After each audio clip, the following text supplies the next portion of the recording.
2026 தேர்தல் நெருங்கிட்டு இருக்கிற இந்த நேரத்தில் நாம தேர்ந்தெடுக்க போற தலைவர் அந்த பதவிக்கு தகுதியானவரா அப்படிங்கிறத நாம வரிசையா பார்த்துட்டு இருக்கோம்.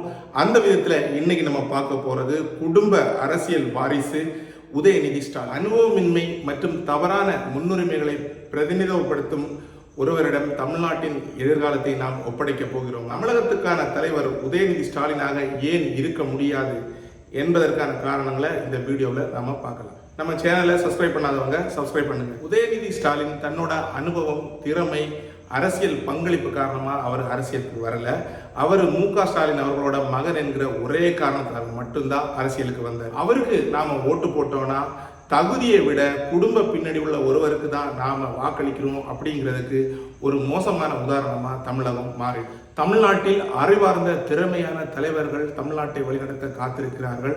ஆனால் இந்த குடும்ப அரசியலின் காரணமாக அவர்கள் ஓரங்கட்டப்படுகிறார்கள். உதயநிதி ஸ்டாலின் தன்னோட அரசியல் வாழ்க்கையில விளம்பர பேச்சுக்களை தவிர வேற பெருசா இதுவரைக்கும் எதுவுமே சாதிக்கல. தமிழ்நாட்டோட உண்மையான பிரச்சனைகளை தீர்ப்பதை விடையும் தன்னோட இமேஜை எப்படி உயர்த்துறது அப்படிங்கிறதுக்காக தான் அவர் அதிகமாக நேரம் செலவிடுறாரு. வேலை வாய்ப்பை உருவாக்குவது, விவசாயத்திற்கு புத்துயிர் கொடுப்பது, தொழில்துறையில வளர்ச்சியை கொண்டு வருவது போன்ற அவரோட திட்டங்கள் எங்க போச்சுன்னு யாருக்குமே தெரியாது. எல்லாம் காணாம ஊழல் பாரம்பரியம் மிக்க திமுகவிலிருந்து உதயநிதி ஸ்டாலின் வந்தார் என்பதையும் அவர் அந்த கட்சியை தான் பிரதிநிதித்துவப்படுத்திட்டு இருக்கிறார் அப்படிங்கிறதையும் மறந்துடக்கூடாது. 2G அலைக்கற்றை ஊழல் தொடங்கி மாநில அளவிலான முறைகேடு வரைக்கும் திமுக ஆட்சி எப்பவுமே அவங்க குடும்பத்துக்கு ஆதாயமா தான் நடந்துட்டு இருக்கு. இந்த வழியிலிருந்து உதயநிதி கொஞ்சமும் விலகல, அவரும் அதுல இருந்து பயனடைஞ்சிட்டு தான் இருக்காரு. தமிழ்நாட்டை தங்களோட சொந்த சொத்தா நினைக்கிற ஒரு கட்சியும் ஒரு குடும்பமும் இந்த தமிழ்நாட்டை ஆளணுமானு நீங்க யோசித்து பார்க்க. உதயநிதி திமுகவின் குரலாவே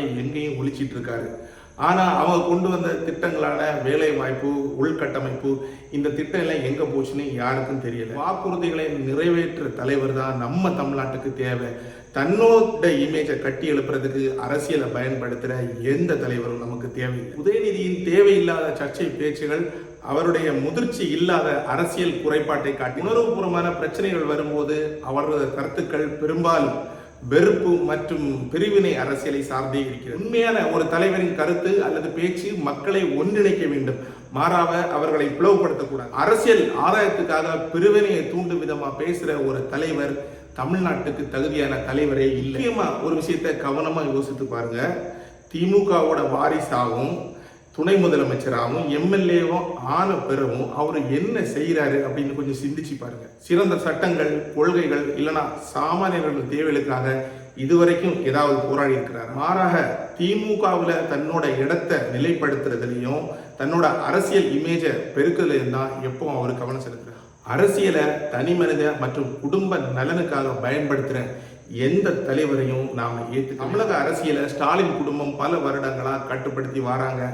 அதே மாதிரி இப்ப உதயநிதி ஸ்டாலின் வந்ததும் தமிழ்நாடை முன்னேற்றுக்கிறதுக்காக கிடையாது, மாறாக அவங்களோட கட்சியை முன்னேற்றத்துக்கு, அவங்க குடும்பத்தை முன்னேற்றத்துக்கு. நம்ம தமிழ்நாட்டின் எதிர்காலத்தை தீர்மானிக்க இன்னும் எத்தனை காலம்தான் ஒரு குடும்பத்தையே நாம நம்பிட்டு இருப்போம்? தமிழ்நாட்டில் எவ்வளவோ திறமையான நபர்கள், தலைவர்கள் இருக்கிறார்கள். அப்படி இருக்கும்போது ஒரு கட்சி பெயரை மட்டுமே அடையாளமா கொண்ட ஒரு மனுஷனை நாம ஏன் தேர்ந்தெடுக்கணும்? இந்த வம்ச ஆட்சியிலிருந்து விடுபட்டு உண்மையாகவே மக்களை பிரதிநிதித்துவப்படுத்தும், மக்களுக்கு முன்னுரிமை கொடுக்கும் தலைவரை தேர்ந்தெடுக்க வேண்டிய நேரம் இப்போது வந்துவிட்டது. 2026 தெளிவான செய்தியை அவர்களுக்கு அனுப்புவோம்.